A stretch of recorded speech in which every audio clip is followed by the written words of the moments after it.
Bueno, vamos a iniciar nuestra clase. Entonces quedamos la última vez en aire necesario para la combustión y ahora vamos a hablar sobre el control de la combustión. Dentro de ella entonces la medición de la temperatura, de los humos, de la llama y la medición entonces del tiraje. ¿Para qué es necesario saber entonces la medición de la temperatura? El de los humos. ¿Qué humos estamos hablando?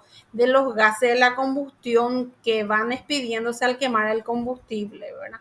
Entonces, esos gases tienen una temperatura en el cual se debe de ver si realmente va a poder sostener todavía el fuego, ¿verdad? La combustión dentro de la caldera, o lo que necesita es tal vez, ya vimos justamente el aire, insertar más o no el aire para poder continuar quemando justamente, ¿verdad? Dentro de la caldera. Entonces, la temperatura de la combustión, como les mencioné, ¿verdad? Tiene una temperatura final que es de la combustión. Esta temperatura final sabemos que no va a ser igual que el inicial que necesita para quemarse el combustible.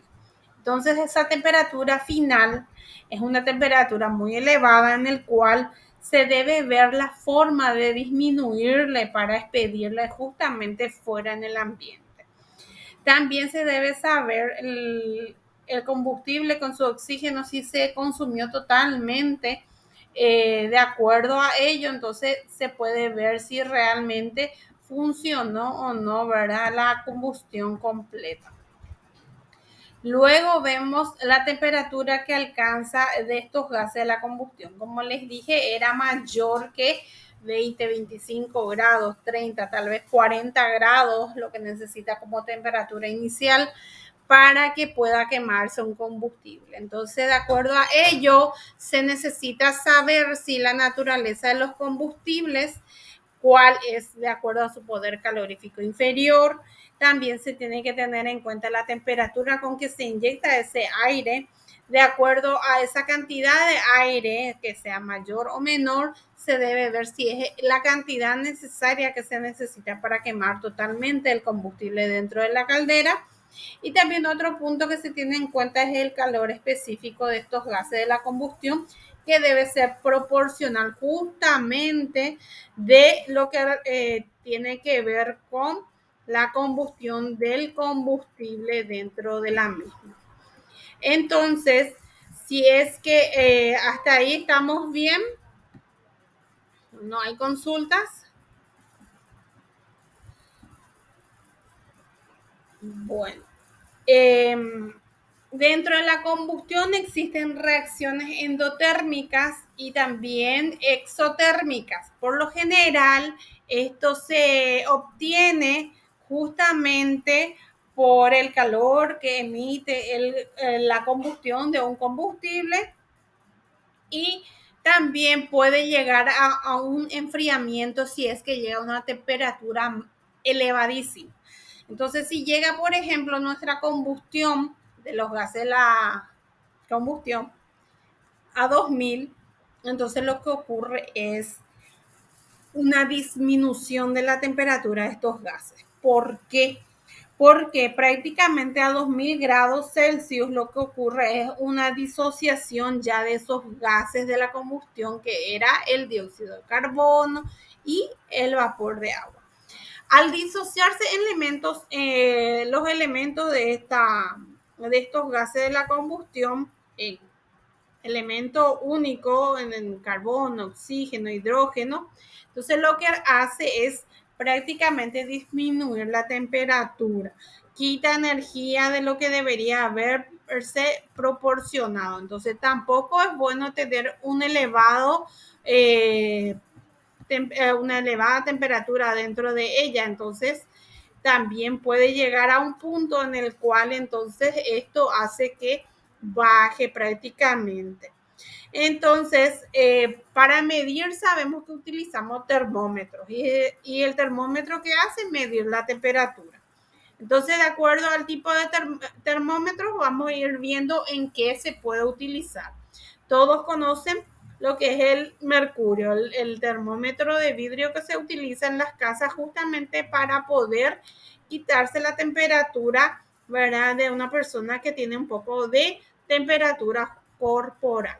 Entonces, esa dilatación de mercurio se basa justamente en ese estiramiento que realiza el metal que es el mercurio. Entonces, a medida que hay temperatura, se va estirando y se va viendo que justamente este metal va estirándose y está calibrado justamente en el capilar de vidrio o donde está graduado en centígrados, por lo general el capilar, el termómetro de mercurio. Entonces lo que se hace es medir la temperatura de acuerdo al estiramiento que tenga el mercurio. Entonces, otro tipo de termómetros que según entonces la escala que conozcamos, que es Fahrenheit, Kelvin, Celsius, que es la que conocemos. Entonces, de acuerdo al tipo de termómetro y a lo que necesitemos en la escala que necesitemos, entonces podemos ir viendo justamente la temperatura a la cual se va tomando. Luego, como ya les mencioné, el de mercurio fue justamente descubierto por Fernando II de Medici y realizó realmente primeramente con agua y alcohol o mezclándolos. Luego, estos vapores que producían justamente el agua o el alcohol o su mezcla hizo que produjera justamente presión dentro de esos capilares sellados. Entonces, posteriormente trabajó también el trabajo anterior, ¿verdad?, de Fernando II de Medici, fue justamente Fahrenheit, pero solamente en termómetros de alcohol. Entonces, de acuerdo a esto, el termómetro de mercurio, por lo general, entonces se vio que se podía utilizar en temperaturas bajas y elevadas, dependiendo, ¿verdad?, que justamente este mercurio se dilata y se contrae cambiando la temperatura y también no desprende mucho vapor. Pero sabemos que es tóxico. Entonces, es tóxico en la tierra. Entonces, si es tóxico en la tierra, sabemos que cuando se rompe un mercurio en casa, lo que hace prácticamente ese mercurio es filtrarse en la tierra y ir contaminando. Entonces, no es tan bueno manejando, ¿verdad?, en la casa ese tipo de termómetro. Entonces, este mercurio se puede tomar para un rango de 39 a 358 grados Celsius. Y también entonces los alcoholes tienen, ¿verdad?, para menores de 30 grados se utilizan. Estos alcoholes también se utilizan dentro de lo que viene a ser los capilares de vidrio, en donde también se le tiene graduado en Celsius, Kelvin o Fahrenheit, dependiendo, ¿verdad?, de justamente el lugar donde se tenga el tipo de termómetro. Entonces, por lo general, acá en Paraguay usamos Celsius. Entonces, también tenemos el de etanol, que tiene un rango mayor, ¿verdad?, bajo cero, que vendría a ser de menos 112 y hasta 78. Entonces, para otro tipo de toma de temperatura. Luego tenemos los de gas, justamente que pueden ser de helio, hidrógeno, nitrógeno, y se utiliza por lo general estos tipos de termómetros de gas para calibrar otros tipos de termómetros. Entonces, esto, por ejemplo, llega a unirse con un manómetro de presión en donde se puede tomar temperaturas de menos 27 grados hasta 1477. También están las de nitrógeno y dióxido de carbono para superiores de 340 grados Celsius hasta 550. Y también se utilizan en capilares de lo que viene a ser de vidrio. Entonces, dentro de ella, estos gases también necesitan un tipo de colorante para poder ver justamente como son incoloros, se pueden ver entonces con el colorante hasta qué temperatura más o menos está llegando la expansión de esos gases dentro de esos capilares. Luego se tienen entonces los tipos de pirómetros. Los pirómetros se llegan a utilizar en las industrias dependiendo, ¿verdad?, del rubro en que se trabaje. Entonces se puede ver los pirómetros, primeramente es la de radiación, que son justamente para altas temperaturas, en especial para fundiciones, hornos, y tiene un rango entre 1600 grados ahí bajando a 500. Entonces, estos pirómetros de radiación están hechos justamente como dice por radiación, se basa justamente por el calor, por radiación que calienta justamente un termopar, y un termopar eléctrico por lo general está constituido por dos bimetales soldados entre sí, en donde genera una diferencia de potencial que está unida justamente a la corriente para que se pueda medir. Esto entonces, este circuito eléctrico va unido a un galvanómetro, y este galvanómetro entonces lo que hace es medir la temperatura a la cual se está tratando de medir el lugar.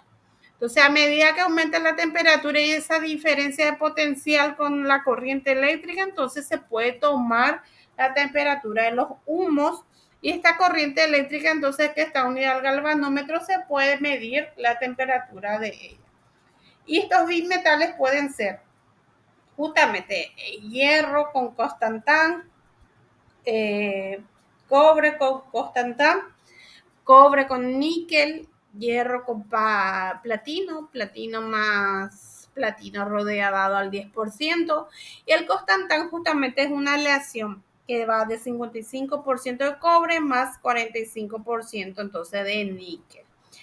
Entonces, también este pirómetro de radiación tiene una caja negra que está dentro del termoeléctrico, el par termoeléctrico, y este cuerpo negro entonces puede llegar a absorber la cantidad de radiación que se pueda medir posteriormente la temperatura donde tenemos. Entonces, este cuerpo negro, según Kirchhoff, que decía que todo cuerpo negro absorbe totalmente, entonces al absorber totalmente el calor, cede totalmente. Entonces, por lo general, un cuerpo negro no se queda con parte del calor absorbido y se puede tomar totalmente la temperatura en el que está.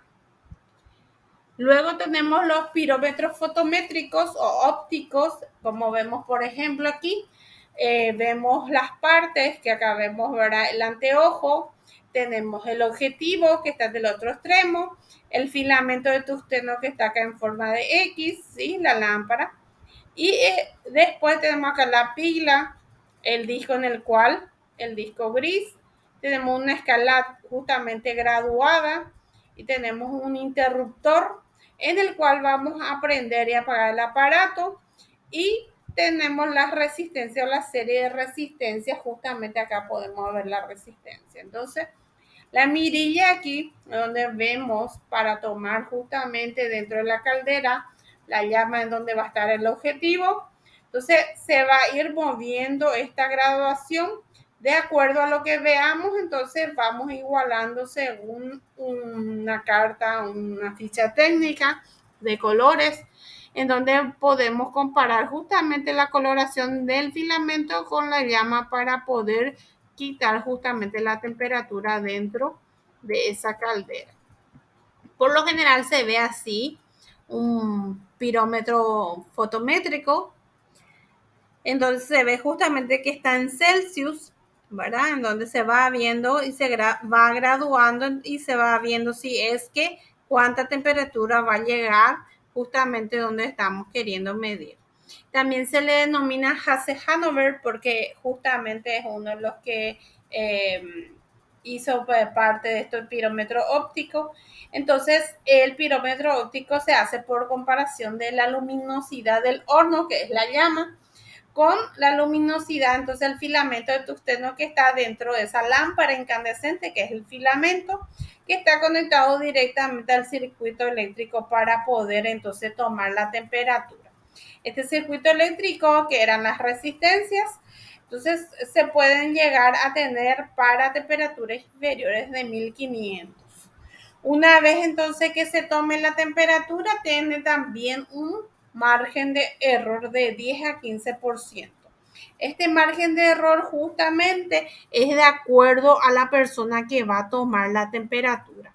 Entonces, la persona que toma la temperatura puede ser una persona que puede ser una persona de acuerdo a lo que ve, entonces puede parecerle un color distinto a otra persona que tome la temperatura del mismo o la misma caldera, ¿verdad?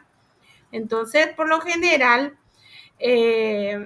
la persona que toma la temperatura es subjetiva, ¿verdad? Justamente a la persona que está tomando la temperatura. Y de acuerdo a cada persona que va tomando la temperatura va variando. Entonces puede ser que el amarillo que yo he visto tenía tal vez 1000 grados Celsius y la otra persona que tomó entonces puede ver que solamente tiene 900. Entonces esa va a ser la diferencia, justamente por eso tiene un margen de error, justamente porque es un tipo de medición de temperatura subjetiva a la persona que toma. Acá vemos el termopar, justamente que eran dos bimetales soldados, justamente esa dilatación de la soldadura en donde se pone el calor para poder tomarla. Entonces esto se dilata, al dilatarse llega a unirse justamente a este circuito eléctrico en donde va unida al galvanómetro y se puede ver justamente la temperatura a la cual se está tomando. Y el termopar, como vemos, son también la unión de dos bimetales, en donde esto, ¿verdad? Justamente se puede ir midiendo de acuerdo a esto. Por ejemplo, muestra que son cobre y hierro, que está unido justamente al galvanómetro para poder medir la temperatura. Luego tenemos acá los basados en la dilatación de barras metálicas, en donde esta dilatación de barras metálicas por lo general se utiliza inicialmente antes que ocurra la combustión de algún combustible dentro de la caldera. ¿Por qué?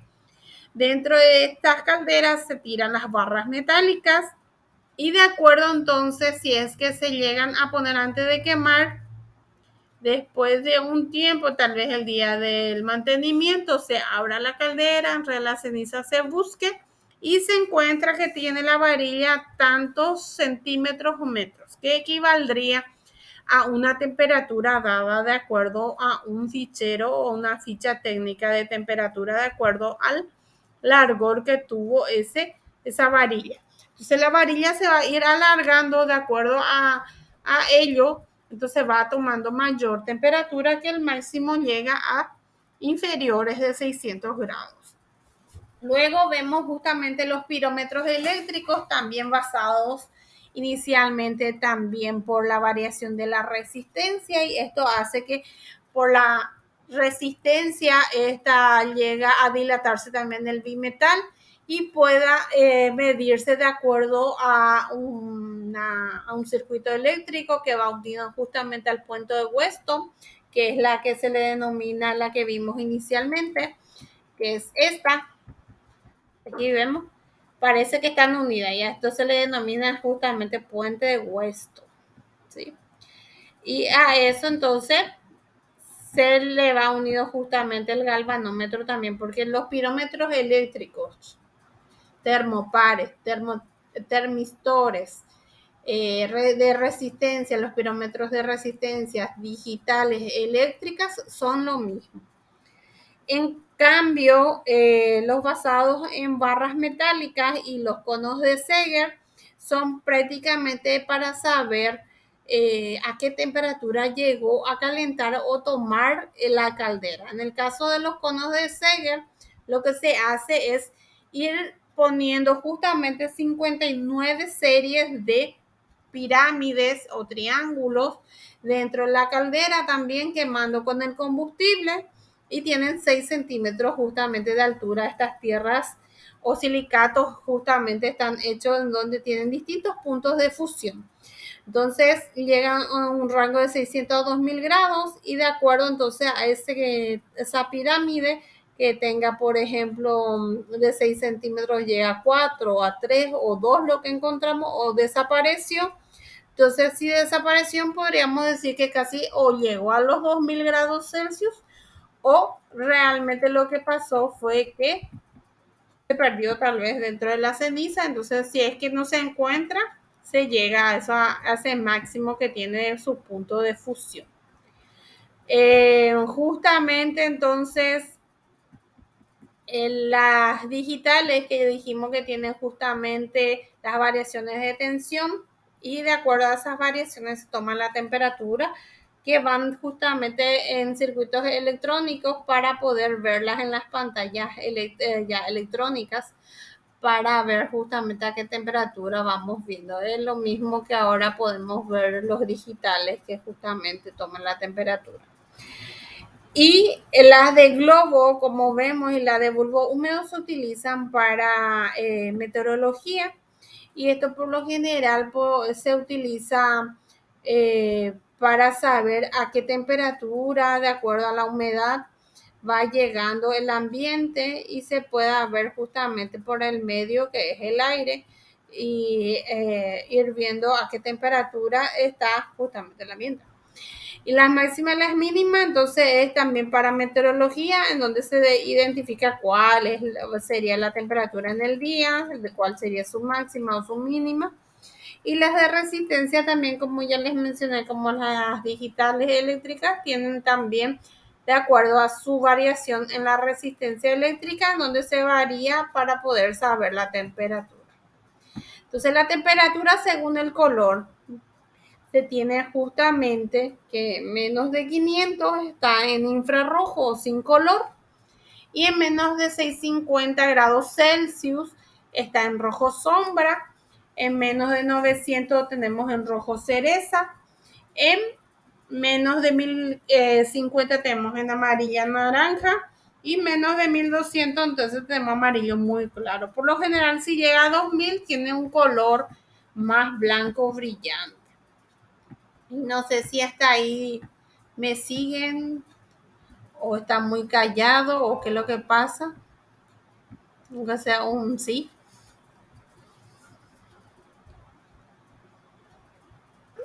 Hola, profe, sí se te escucha. Pues parezco acá al lorito que habla sola. Bueno. Y eso, la parte de termómetros, entonces es para saber que hay varios termómetros por el cual nosotros, de acuerdo a lo que necesitemos tomar la temperatura, vamos a ir adecuando justamente para poder saber cuál es el que necesitamos. Si es que necesitamos para una caldera, entonces vamos viendo un tipo de pirómetro, justamente por el rango que tiene estos pirómetros que llegan a casi más de 2000 en algunos casos y en otros, ¿verdad? 1600 de acuerdo entonces a la combustión que tenga los combustibles o lo que vamos a quemar. Dentro de las calderas vamos a ir viendo justamente si es que se llega o no a esa cantidad de temperatura que tampoco no es buena como vimos inicialmente, ¿verdad? Porque se llega a enfriar todo el sistema. Luego, entonces, vamos a hablar sobre el análisis. ¿Para qué analizamos los gases de la combustión? ¿Para qué creen que puede ser? Esos gases de la combustión, como vemos ahí desglosados, puede ser dióxido de carbono, vapor de agua, monóxido de carbono, los sulfuros en sí, ¿verdad? Que, como se dice, la lluvia ácida, ¿verdad? En donde la gente quema ni bien cree que va a llover y después de un tiempo, ¿verdad? Se va conteniendo en el ambiente y hasta que realmente llueve, ¿verdad? Y va cayendo prácticamente impurezas. De entre ellas, ¿verdad? En forma ideal, lo que se tiene es prácticamente dióxido de carbono y también se tiene un poco de oxígeno y también se tiene un poco de justamente agua, nitrógeno.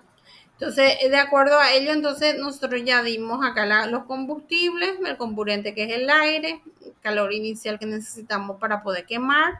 Ya hablamos que necesitamos un calor final que tienen los gases de la combustión, aparte de la ceniza de las escorias ya que son parte de las impurezas que no se quemaron y los gases de la combustión que al final se van expidiendo por el tiraje. Entonces, estos gases de la combustión, de acuerdo a ello, entonces puede ser ideal o no, ¿verdad?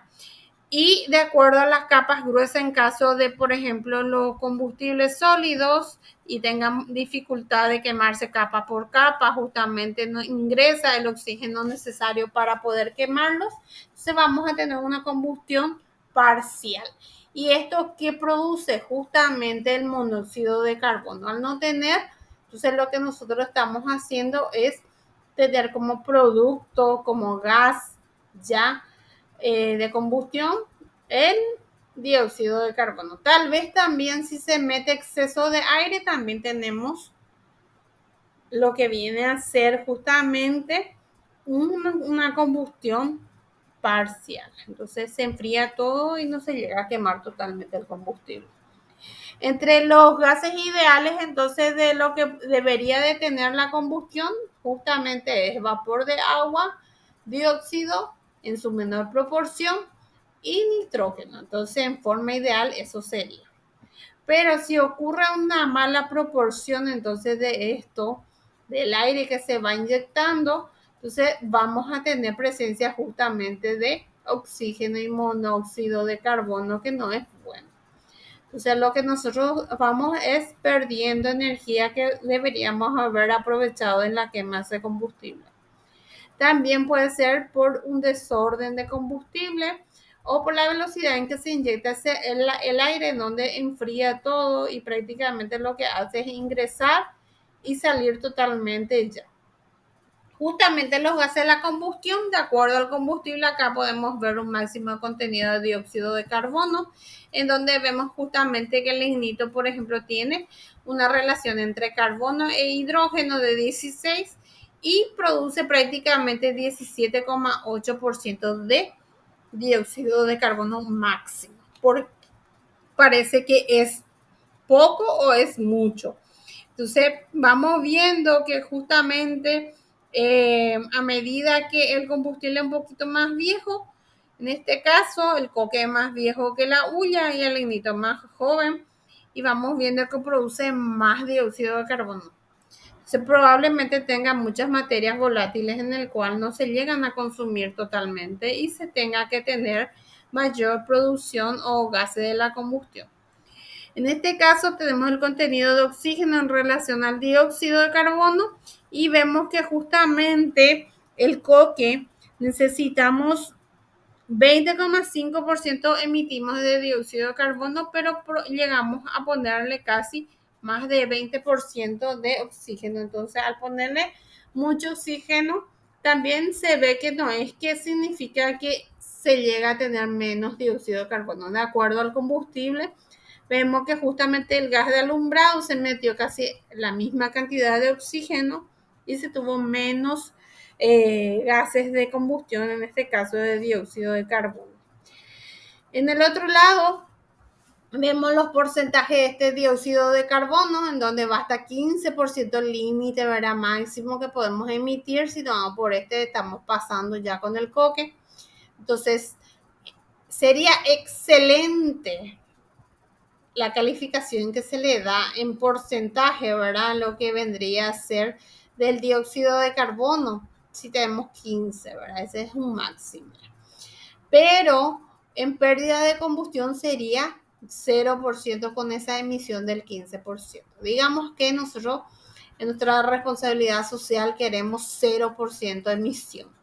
Entonces 0% que acá de emisión de dióxido, que el mínimo es 2% de dióxido, equivale a una pérdida prácticamente para la empresa de ese calor que puede producir o pérdida de la combustión del 74,7%.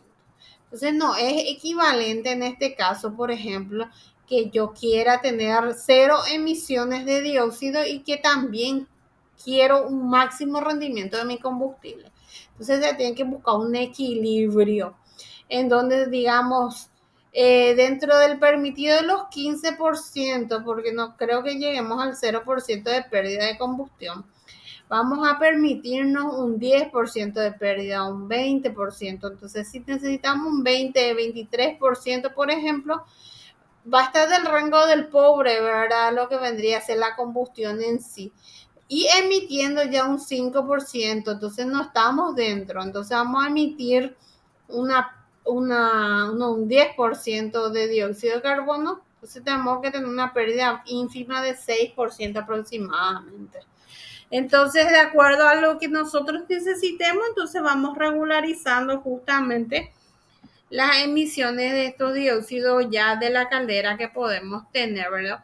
Dentro de la eficiencia máxima que necesitamos con una combustión completa, pero al mínimo de aire, entonces podemos llegar a regularizar esto. Estos gases de la combustión, entonces, para poder determinar, se utilizaron máquinas, que en este caso se le denominan aparatos de Orsat o aparatos basados en sistema eléctrico, como dice. Entonces, tiene prácticamente las calderas un sensor electrónico en el cual va tomando en contacto de los gases de la combustión, va entonces dando una información en la computadora ya de forma digital esa cantidad de emisión de dióxido de carbono. En el caso de los aparatos de Orsat, lo que hace es meterle dentro de unos tubos y estos tubos prácticamente tienen unas sustancias químicas dentro de las cuales se pueden ir viendo qué es lo que necesitamos saber que emite más nuestros gases de la combustión de la caldera. Entonces, para saber, por ejemplo, que tiene 3 botellitas justamente dentro de cada una, tiene la sustancia química que necesitamos para poder determinar si lo que se emite más es dióxido de carbono, oxígeno o monóxido de carbono. Entonces lo que se hace es atravesarle justamente por estas botellas. En este caso, ¿verdad? Para saber que emitimos mayor cantidad de monóxido de carbono o dióxido, entonces lo que se hace es adicionarle a cada botella, entonces la sustancia justamente de química para determinarla. El primero, por ejemplo, entonces para saber que la lejía potásica al 36% de Baume para determinar justamente el dióxido de carbono se utiliza entonces una lejía potásica al 36% de Baume, que es prácticamente una unidad de medida de ese producto químico. Luego, para saber si hay emisión de oxígeno, entonces se pone una solución de pirogalato de potasio. Y en la tercera botella, entonces, para saber el monóxido de carbono, se pone una solución amoniacal del cloruro de cuproso justamente para poder precipitar ese tipo de gas. Entonces, una vez que se precipita, entonces se ve el porcentaje en el cual cada uno de los componentes fue realmente hecho para que pueda hacer el análisis. Entonces, una vez que el análisis se realiza, la lectura se hace prácticamente en 30 segundos, en donde se puede ver que el anhídrido carbónico o a 4 minutos de ellos, entonces se ve el porcentaje de cada uno de estos componentes que emitió nuestros gases de la combustión. Entonces, en la parte de eléctrica, como les dije, también justamente es por la variación ya de resistencias eléctricas que está hecho también por un puente de Weston, en donde podemos ver justamente que al rodearle el dióxido de carbono del gas de la combustión, que tiene distinta presión, purificándolo en polvo, en algún contacto directo con el alambre de platino, lo que hace que está unido justamente al puente de Weston, lo que hace que sea posible la lectura de esta cantidad de dióxido de carbono porque enfría ese alambre a una temperatura, a una atmósfera, prácticamente el anhídrido de carbono puro. Entonces esto hace que a menos de una atmósfera del aire, el contacto con los gases de la combustión esté caliente prácticamente, le calienta el alambre y puede determinarse prácticamente el índice justamente del dióxido de carbono que puede emitir.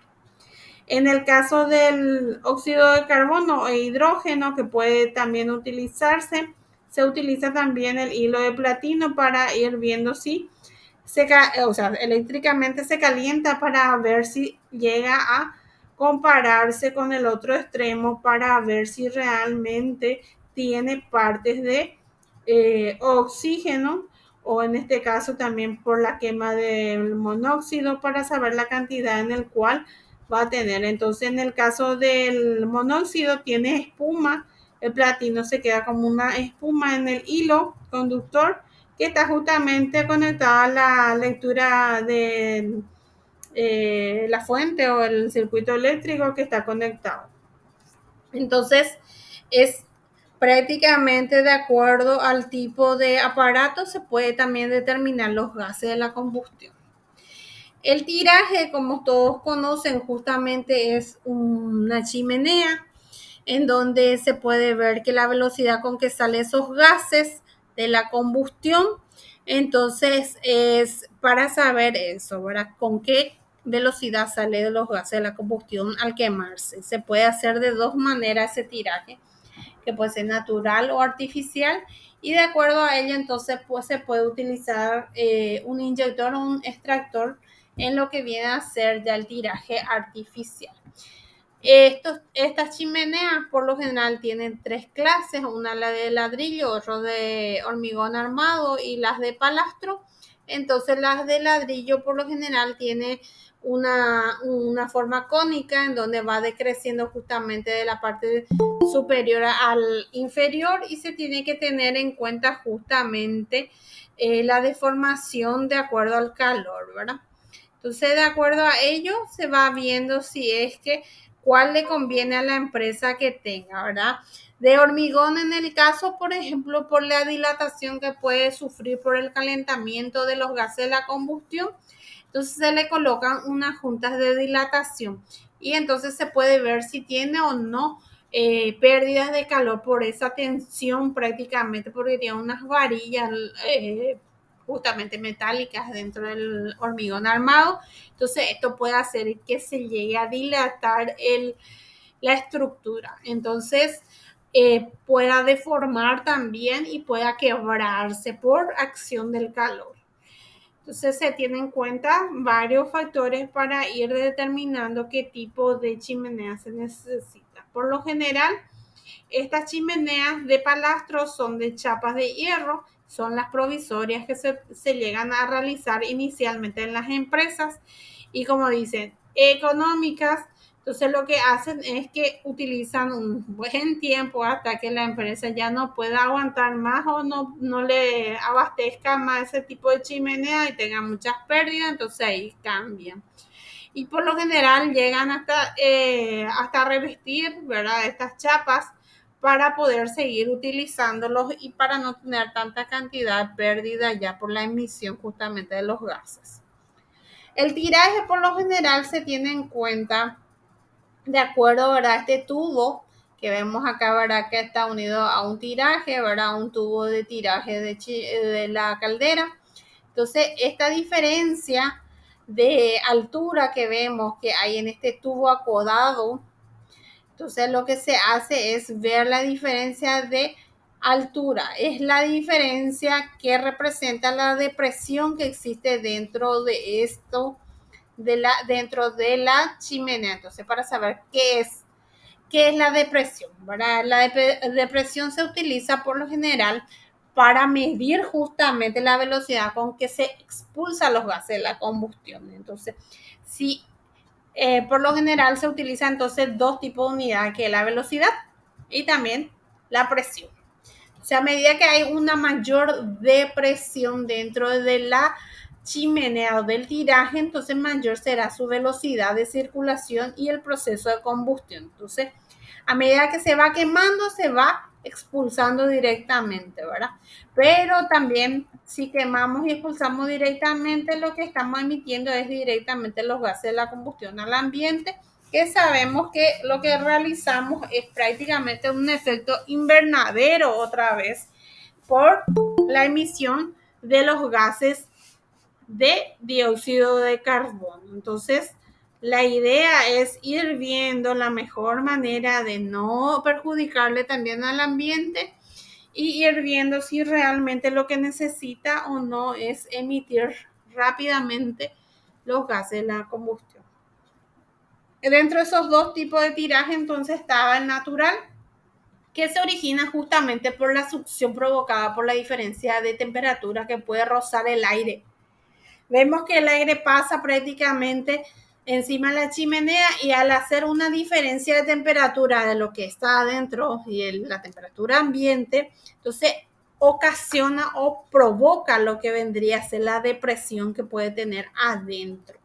Entonces, con esa diferencia de temperatura existe la depresión como para que pueda realizarse una expulsión de forma automática, que es lo que se denomina fuerza ascensional de estos gases de la combustión, que sale directamente justamente por la diferencia.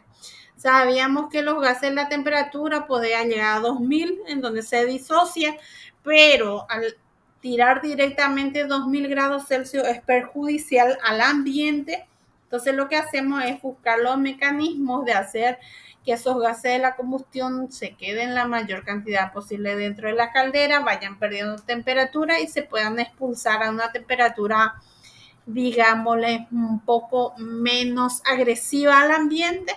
Entonces se puede llegar a tirar entonces con 30, 40 grados a temperatura ambiente, entonces es menos. También podemos ver justamente el fundamento de este tiraje, que es por la disminución de los gases justamente calientes que están dentro de nuestra chimenea. Y eso viene a ser justamente el T1. Dentro tenemos los gases, afuera el T2 es el aire, y esto es la altura prácticamente de nuestra chimenea con una superficie que tiene. Entonces, al tener en cuenta que esta fuerza ascensional se hace por la diferencia prácticamente de el peso del volumen del aire que está afuera por el peso del volumen de los gases adentro, entonces existe esa fuerza ascensional para poder determinar. Teniendo en cuenta esa diferencia de temperatura de lo que se tiene adentro y se tiene afuera, que se puede ver justamente que se tiene que considerar la altura de la chimenea, la depresión, cómo se realiza dentro de la chimenea para que pueda expulsarse los gases de la combustión, la dimensión que tiene la chimenea en diámetro, en altura. Entonces, de acuerdo a ello, tiene una temperatura adentro, tiene también entonces un volumen de gas de combustión y se tiene en cuenta entonces la temperatura de afuera, que es del aire, el volumen del aire, la densidad del aire, y se compara prácticamente con lo que viene a ser el peso, la temperatura y el volumen de lo que viene a ser un gas ideal, y se llega a lo que vendría a ser la ecuación del peso de los gases.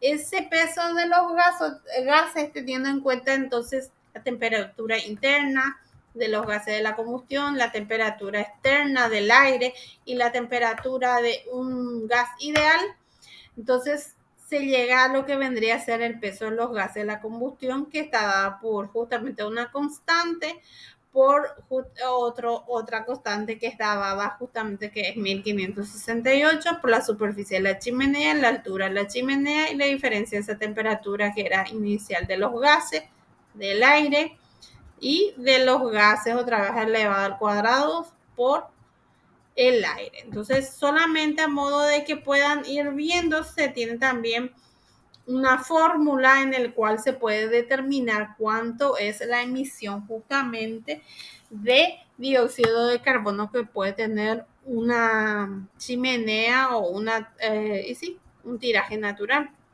Entonces se tiene en cuenta todo eso y se ve cuánto es lo que emite.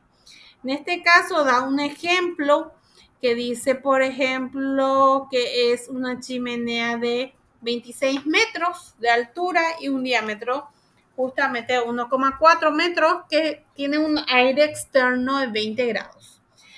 En este caso, la temperatura interna de ese gas es el doble. el doble, pero en Kelvin. Y de acuerdo a ello, entonces pide saber cuál es la temperatura de los gases de la combustión para saber justamente que el peso de los mismos salen por la chimenea en la unidad de tiempo que sea el máximo, dice, ¿verdad?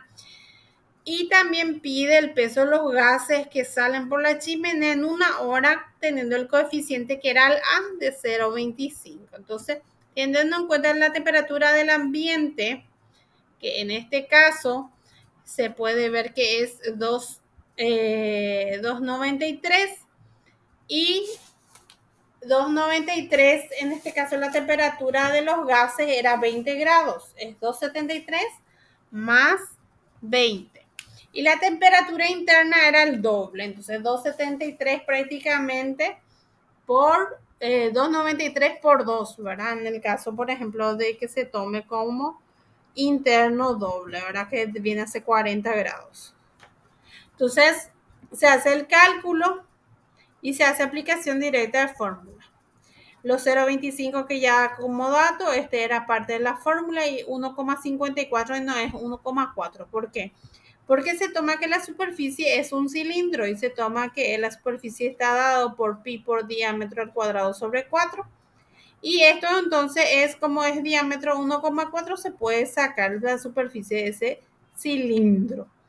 Y daba que la altura entonces era de 26 metros con la diferencia de temperatura ya de lo que es los gases y el aire. Se puede determinar que por segundo, como está esto prácticamente,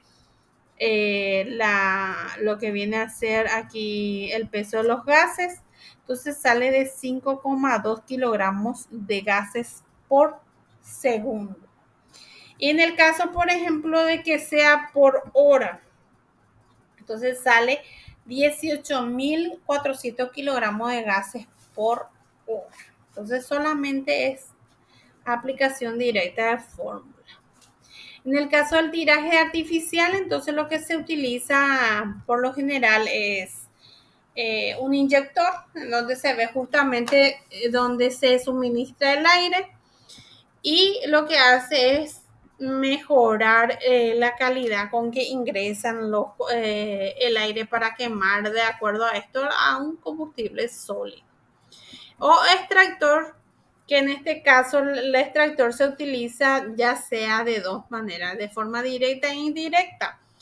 Se pone al pie de la chimenea para impulsar prácticamente los humos, la combustión, o indirecta para poder aspirar parte de los humos y hacer que prácticamente recircule todo dentro del hogar para poder entonces ir viendo si se puede o no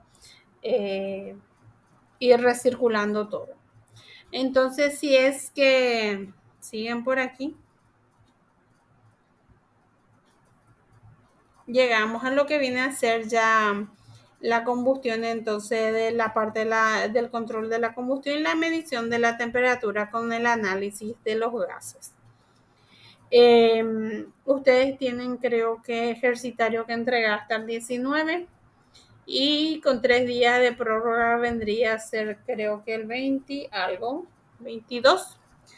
Entonces, si es que tienen dudas sobre eso, les voy a mostrar la parte de transmisión para que puedan ir viendo ejemplo de cada uno de ellos, la conducción, convección e irradiación, para poder ir viendo su ejercicio. Entonces, ¿cómo se transmite el calor? El calor por lo general se transmite en un cuerpo más frío o un cuerpo más caliente al más frío en este caso, ¿verdad? Entonces, el cuerpo más caliente va cediendo ese calor hasta que llega a un punto de equilibrio. Una vez que esa diferencia de temperatura se iguale, entonces no se transmite más calor. Y cuando existe una mayor cantidad de temperatura donde se va cediendo, entonces hay una mayor transmisión justamente de calor. Entonces, si tiene una mayor diferencia de temperatura, significa que justamente hay que llegar a un punto de equilibrio para eso.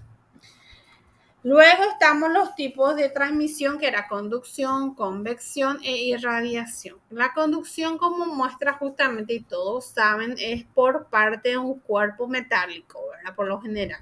Entonces la transferencia de calor se hace a través de una masa de cuerpo en donde se tiene en cuenta justamente el coeficiente de conductibilidad, en donde se ve que a medida que tiene mayor proporción del coeficiente de conductibilidad, significa que hay mayor cantidad de pasaje de calor o se transmite más calor.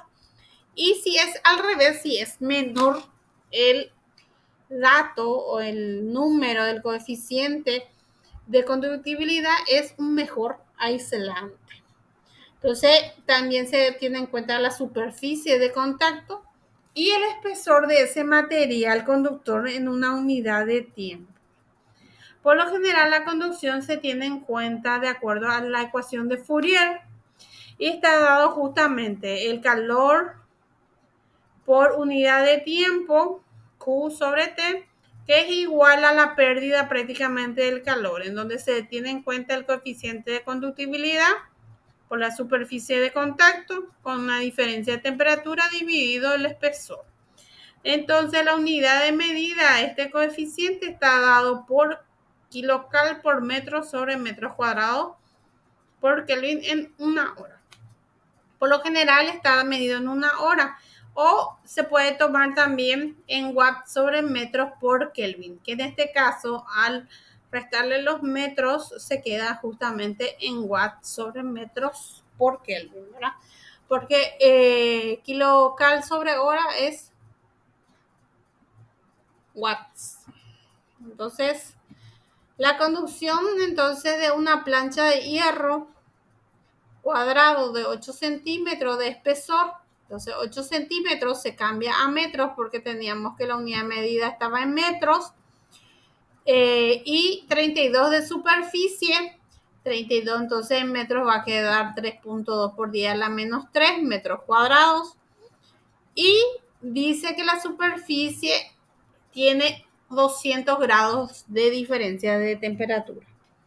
En todas las escalas de la temperatura es la misma, o sea que si yo hago una diferencia de temperatura a Kelvin y dice que la diferencia de temperatura es 200, entonces va a ser 200 también en Celsius, en Fahrenheit o en el que se utilice. Entonces da como dato ya la diferencia de temperatura en este caso y da el coeficiente que es de 60. Entonces en este caso, como es una aplicación directa de fórmula, es 60, es aquí lambda, y superficie era 3.2 por 10 a la menos 3, con la diferencia de temperatura entonces de 200 dividido el espesor, que en este caso era 8, y en metros queda 0,08. Y sale 480 watts. En 10 minutos, como esto está dado en una hora, pasamos de una hora en minutos y en 10 minutos queda entonces en 80 watts. Es directo. ¿Pregunta hasta ahí? ¿Consulta? ¿Resta? ¿Siguen por ahí? Sí, profe. Hasta ahora voy entendiendo. Bueno, el siguiente entonces dice, por ejemplo, el ejercicio que se tiene dos metales. Uno que tiene un coeficiente de 150 y el segundo de 260. Y sabíamos que de conducción era watts por dividido metros por Kelvin. Entonces, en este caso, decía, a medida que tiene mayor cantidad de conductibilidad, se hace una transmisión mayor de calor. Y es un mejor transmisor de calor. Entonces, el metal, en este caso, el mejor transmisor es el Q2. Pero si tiene una menor cantidad de coeficiente, entonces significa que es un aislante. Entonces, ¿por qué dice acá?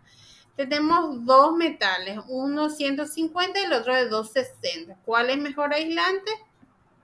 El que ya les mencioné, el menor. ¿El por qué? Porque uno tiene un coeficiente de conductibilidad menor en donde no tiene tanto pasaje o transmisión de calor, entonces es un mejor aislante. Entonces se produce la convección por el movimiento de lo que vendría a ser un fluido y un cuerpo. Entonces un fluido podría ser un gas, ¿verdad? Un tipo de gas, ya sea, puede ser también un líquido, en donde se va viendo justamente que esa transmisión de calor se produce en contacto justamente con el cuerpo y hay una diferencia de temperatura. Es lo mismo que metamos, por ejemplo, una barra de hierro en el agua que está fría y vamos viendo que hay una diferencia de temperatura. Esa diferencia de temperatura, en este caso se puede decir que es por conducción porque está dado por un cuerpo que transmite, ¿verdad? Justamente el calor y en el caso de la convección pierde por el fluido, entonces se llega a un equilibrio.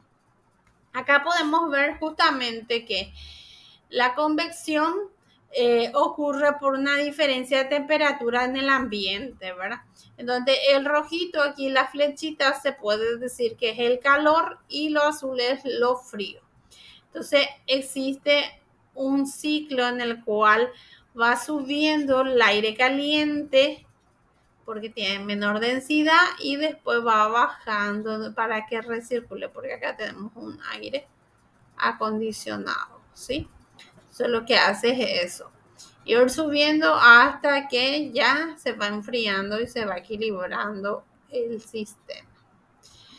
Y por ejemplo, utiliza la ley de enfriamiento de Newton, donde justamente la convección también está dada por el calor en una unidad de tiempo y la misma está dada por un coeficiente de convección.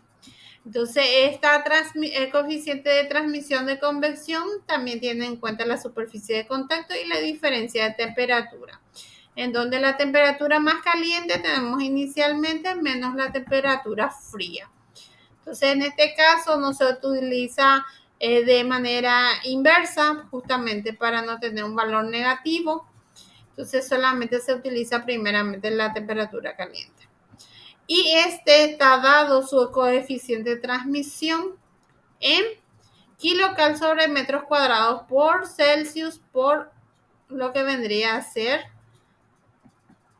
la hora. Entonces, si es que vamos a llevar a watts, queda también de la misma manera, pero la diferencia con el de conducción era que era solamente metros.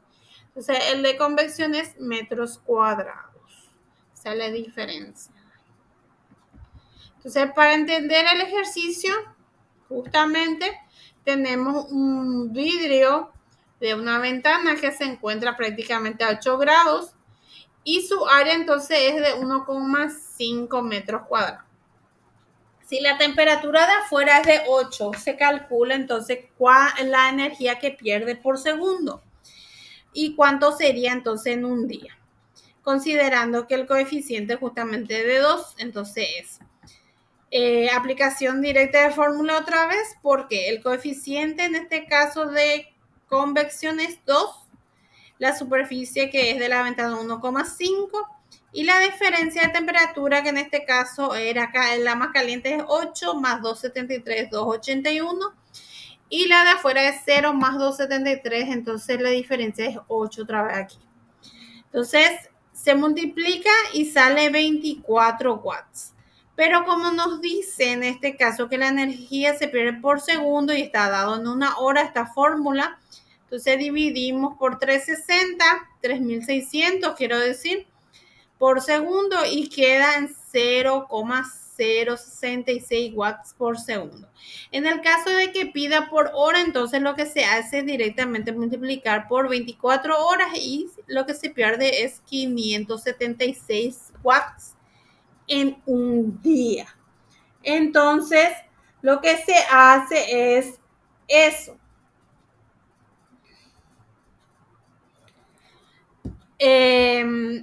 Luego, en este caso, se llega a lo que es la radiación Y la energía entonces es producida por el intercambio, el cambio de configuración electrónica de estos átomos.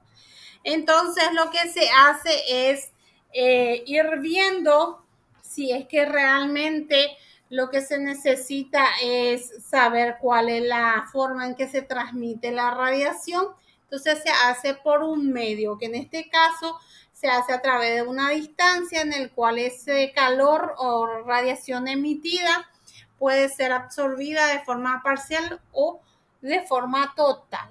Entonces podemos ver dos tipos de cuerpos, en el cual el cuerpo diatérmico es el que se transmite, entonces se va viendo que es, por ejemplo, que el medio por el cual atraviesa el calor sin ser absorbido constituye un cuerpo permeable al paso de la energía radiante.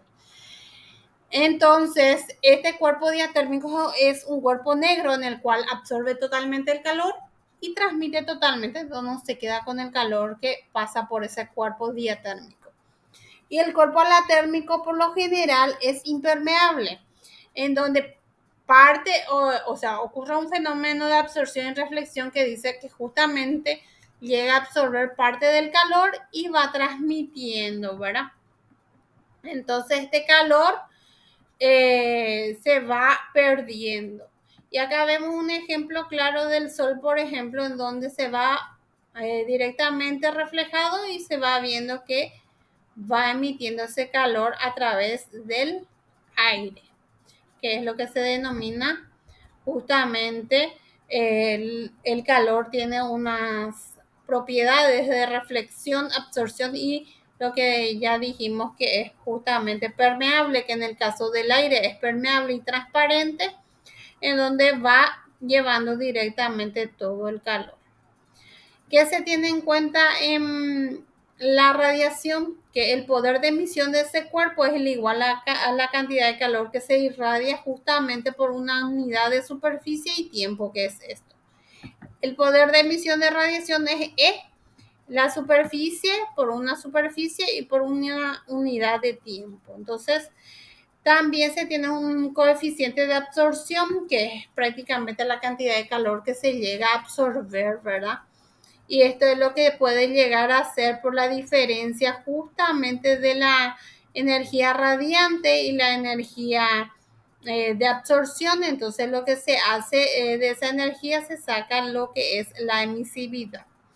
Entonces el cuerpo negro por lo general absorbe toda la cantidad de calor y los cuerpos grises por lo general son menos que uno. Entonces estos son los que se quedan con parte del calor y se tiene en cuenta justamente la constante de Boltzmann, que es la que se utiliza para saber la cantidad que llega a ser justamente la ley de Stephanie Boltzmann, que es la que se utiliza para la radiación. Entonces la energía radiada es proporcional a la cuarta parte, a la cuarta potencia de la temperatura. Entonces se ve acá justamente que la energía irradiada en unidad de tiempo de una superficie es por el tiempo, que era 1 hora, y la constante de Boltzmann, que era 5,6 por 10 a la menos 8.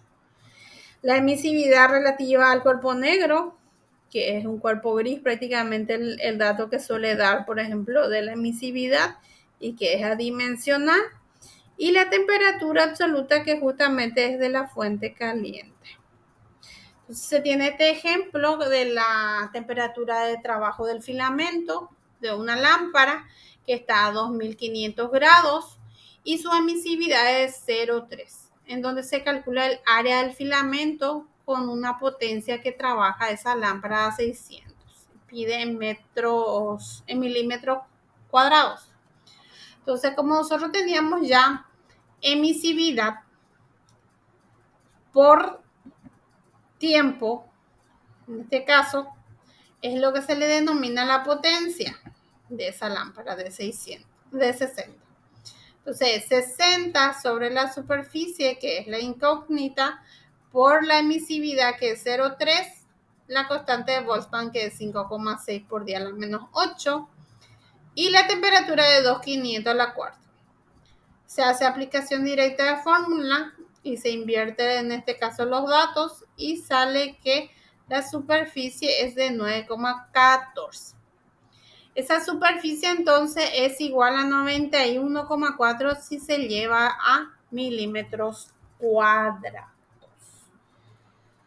Entonces, ¿qué entonces tienen preguntas, respuestas, consultas? Como final entonces de estos tres tipos de transmisión tenemos lo que viene a ser el vaso de Dewar. El vaso de Dewar es justamente ese, el termo agua caliente, ¿verdad? Que inicialmente se hacía de acero inoxidable. Entonces, ustedes ven justamente el termo que tiene aquí, que por lo general ven que es de vidrio.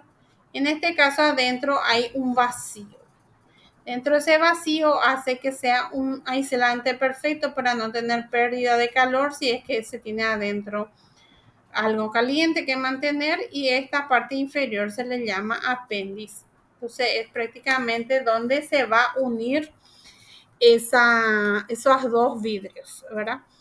Para que no tenga pérdida. Entonces el vaso de Dewar lo que hace es prácticamente en la parte interna está espejada y es lo que hace que refleje y se mantenga prácticamente el calor que está adentro.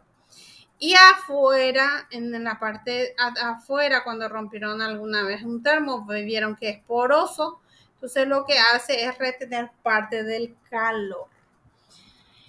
Y eso sería una aplicación directa de los tres tipos de temperatura. Y si no tienen consultas o respuestas, terminaría la clase hasta aquí con el eje temático 1. ¿Está bien?